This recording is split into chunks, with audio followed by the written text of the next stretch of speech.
Sir, आज तुम्ही विभाग आयुक्त कार्यालय समोर आमरण उपोषणला बसले आहे, काय नेमकी मागणी आहे तुमची? आमची मागणी ही आहे की आम्ही आता लोक जुलै महिन्यापर्यंत 2025 या महिन्यापर्यंत आम्ही क्रीडा संकुल गारखेडा विभागीय तिथं आम्ही ड्युटी कार्य करत होतो.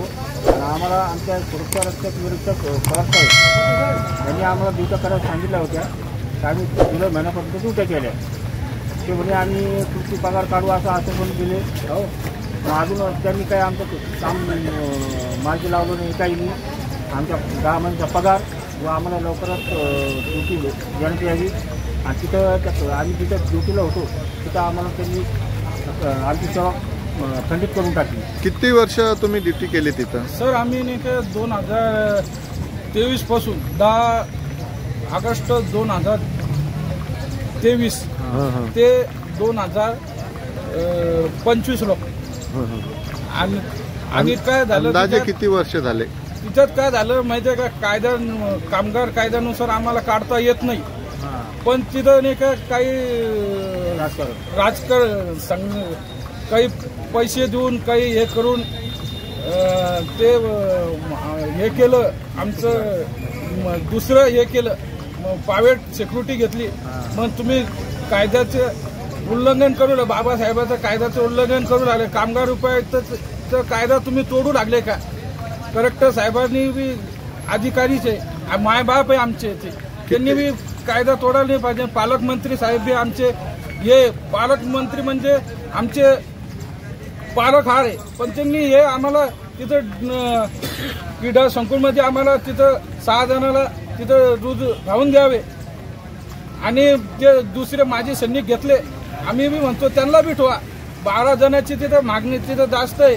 तिथं असं बी पत्र आहे भुमरे साहेबाला, तिथंच्या पब्लिकना सुरक्षा रक्षक कमी आहे, त्याच्यासाठी जास्त लोक वाढावे. दुसऱ्या प्रायव्हेट यांनी दिलेलं आहे.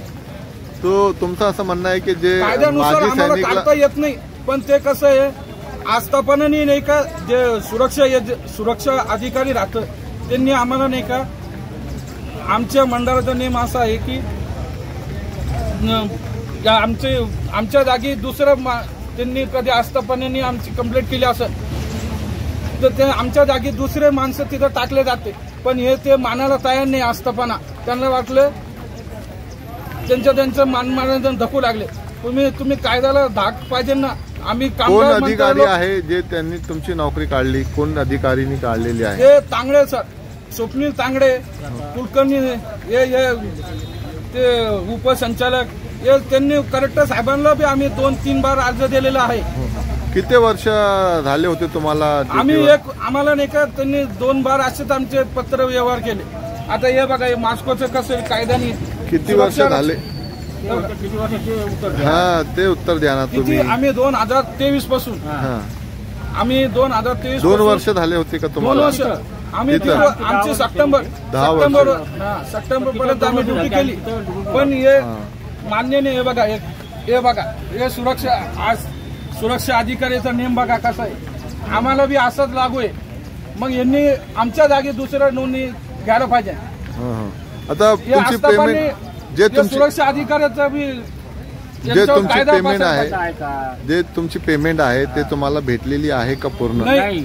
ऑक्टोबर 2024 पर्यंत आम्हाला दोन्हीकडून बी असं उलाढाल. आम्ही केनेकर साहेबाला पत्र दिलं. सगळ्यांना हे आमचे मंडळ बी थोडंसं, आमचे निरीक्षक साहेब थोडेसे हे फास्ट नाही करू लागले. आम्ही मग कधी होईल आमचं? किती पेमेंट तुमची बॅलन्स आहे? 10 महिन्याची. किती होतात ते आकडा सांगा ना. आता ते 10 आमचे 2.5 लाख रुपये थकलेले तुमच्या दोघांचे 2.5 लाख. आता 22 हजार रुपये येते आम्हाला. पण ते आम्हाला आमचं घर चालत नाही. आमचे मुलं शिक्षणाला, आमचे घरचे विचारते पगार 10,000 देते ते, पण ॲडव्हान्स आमच्याच पीएफ मधून आमचं नुकसान, आमचं SIB मार, आमचं सगळं मार सगळं. मग कसं आम्ही आमच्या घरचे बी विचारते पगार कधी होईल. आमचे मुलं 12 विचारते पगार कधी होईल. आम्ही म्हणलं होईल.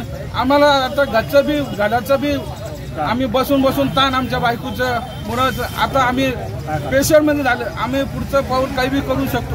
आणि अच्छा, आता- मुख्यमंत्री साहेबांनी त्यांनी आमचं दखल या कामगार मंत्र्याला बी आम्ही फोन केलेला. मी पालकमंत्र्याला बी फोन, सगळ्यांना फोन केलेले आम्ही. पालकमंत्री हे आमचे जिल्ह्याचे हे, त्यांनी आम्हाला पालक काढाने तिथं ठेवावे आम्हाला क्रीडा संकुल.